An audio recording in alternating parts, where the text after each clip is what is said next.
it's interesting. I'm writing a book on China right now, dealing with the rise of China.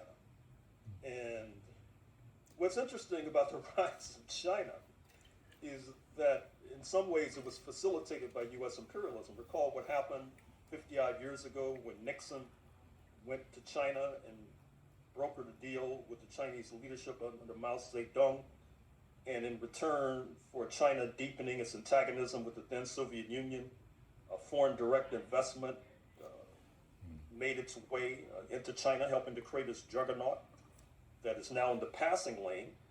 Richard M. Nixon, before he passed away, said that he might have created a Frankenstein monster.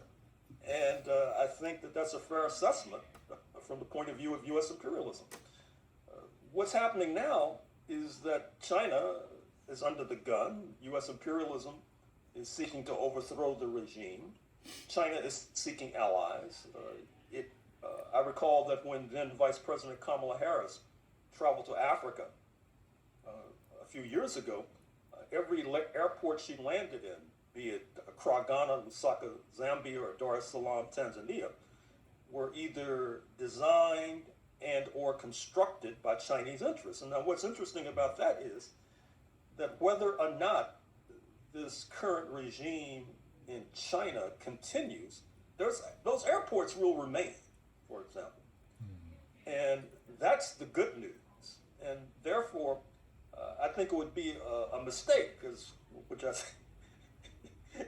see many black people doing nowadays. Just like, many black people were hostile to the Soviet Union. They didn't know why, but, they were hostile. Now you see many black people, they're hostile to China. It's like whatever U.S. imperialism, whatever path they traverse, certain black people feel they need to be right behind them. Yes, sir, boss. You against China, we against China too. I think that's silly. And what's even interesting, it doesn't dovetail with the position of African nations who welcome a counterweight to the North Atlantic powers, for example.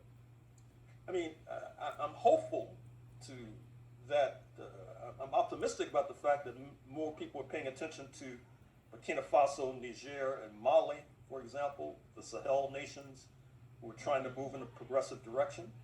I guarantee you that they're not hostile to China. They're hostile to French imperialism. They're hostile to U.S. imperialism.